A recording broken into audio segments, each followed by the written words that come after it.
partainya akan berjaya secara terus-menerus di Bumi Aceh. Sepakat? Sepakat? Banyak sepakat?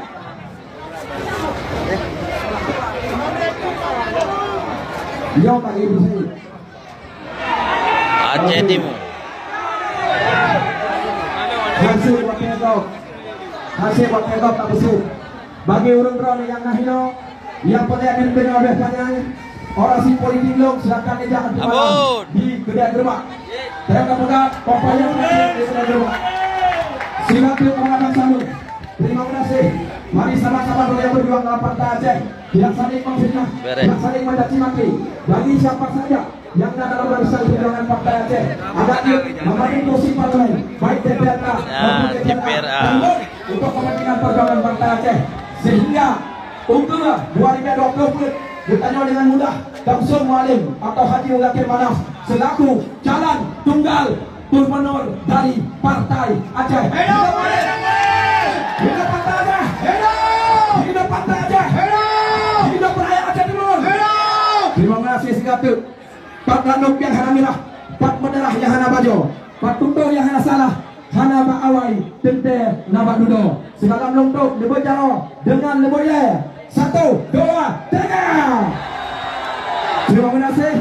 Wassalamualaikum warahmatullahi wabarakatuh. Waalaikumsalam warahmatullahi wabarakatuh.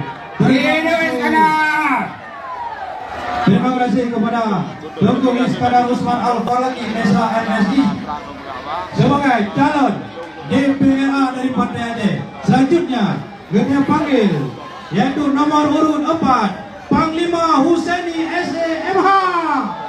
Hello Panglima Husaini. Hello. Mohon berjalan kepada Panglima Husaini. Simbol agama.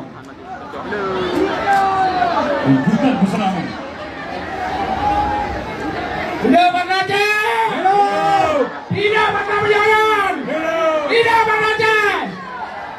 Assalamualaikum warahmatullahi wabarakatuh. Sarjani Salim Kuti Zainal Timur. Kata-kata berhubungan. Kali lo kirim bang. Protokol Shalom. Yang hadir bauranyu. Lun ingin mengajak ulun nampakat. Bakal nguprang kali yo nampakat.